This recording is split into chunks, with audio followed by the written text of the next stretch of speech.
บายดีน้องเองซื้อวิมลมณีกิติคำมูลอายุ14 ปีซื้อเล่นซื้อนุ่นตอนยังน้อยเนาะพ่ออยากให้น้องมาเป็นนักร้องอยู่แล้วและน้องก็มาร้องเพลงตั้งแต่อายุ8 ปีแล้วก็ได้ฝึกมาตั้งแต่นั้นมาเลยขอบใจ The Featuring เนาะเพราะว่าในประเทศลาวยังมีน้อยเวทีที่จะให้โอกาสน้องๆได้มาร้องแบบซี่กะขอบใจที่ให้โอกาสและมาเฮ็ดเวทีนี้ให้น้องๆได้ลองเป็นประสบการณ์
รู้สึกว่า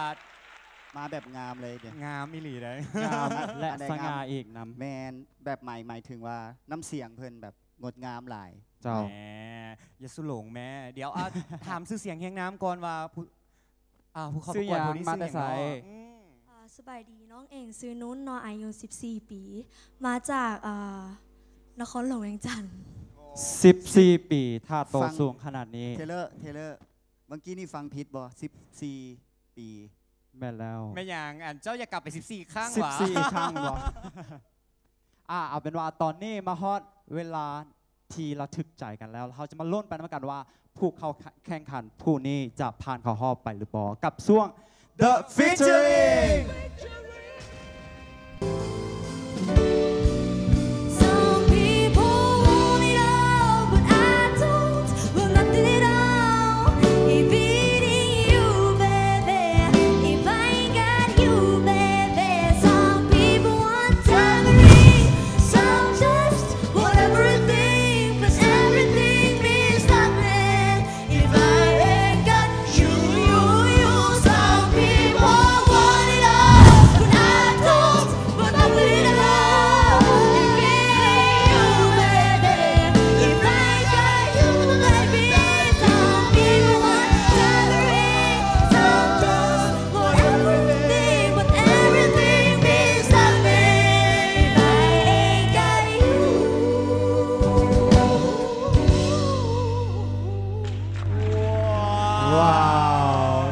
เซอร์ไพรส์กันเลยเนาะกับสาวน้อยคนนี้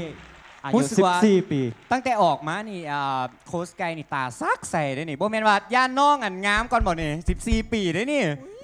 สู้ไหวบ่ไกล14 ปียังว่าซ้ำคันสิว่าห่างจากเอ้ยกับ20 ปีเลยได้นี่ว้าว21 ปี30 ปีกัน35นี่ก็ว่าเรื่องอายุจังไหนเนาะเดี๋ยวขอเชิญเลยกรรมการโค้ชไกสำหรับเอ้ยเนาะเอ้ยนี่ไฟมาหลายแล้วเนาะเอ้ยเข้าใจความรู้สึกของน้องๆดีและเอ้ยก็จะบ่บังคับมีแต่ว่าเอ้ยจะมอบสิทธิ์ทั้งหมดเพราะว่าโอกาสในตอนนี้น้องยืนอยู่จุดนี้น้องเป็นคนที่โชคดีหลายๆกว่าน้องๆที่อยู่ทั่วประเทศที่บ่สามารถมาเลือก โค้ชที่เก่งและมีประสบการณ์ทางด้านการร้องเพลงการแสดงฉะนั้นตอนนี้โอกาสอยู่ในมือของน้องแล้วขึ้นอยู่กับน้องเองที่จะเลือกโค้ชที่จะนำแนวทางน้องเองเดี๋ยวเรามาฟังโค้ชโจโจ้กันเลยไฟเลย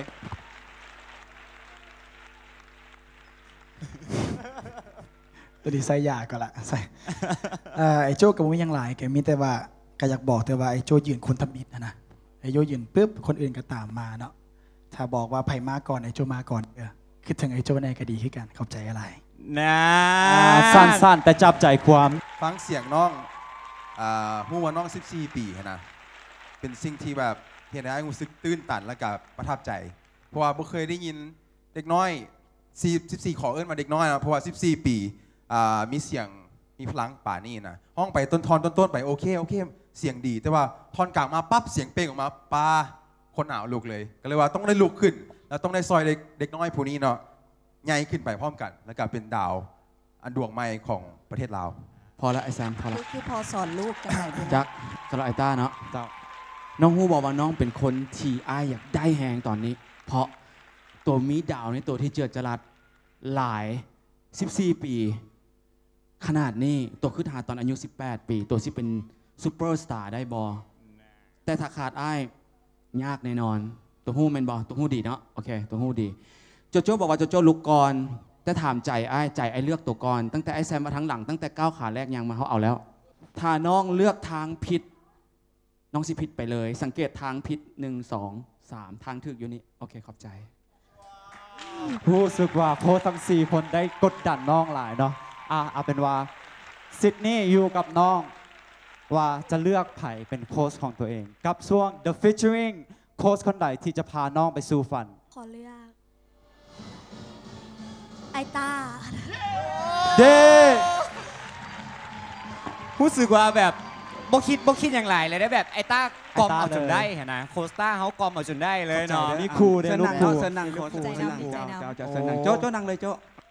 เดี๋ยวขอคำเห็นเพิ่มเติมจากทางโคสต้าแน่เนาะความจริงแล้วเห็นน้องปุ๊บแล้วอายุ14 ปี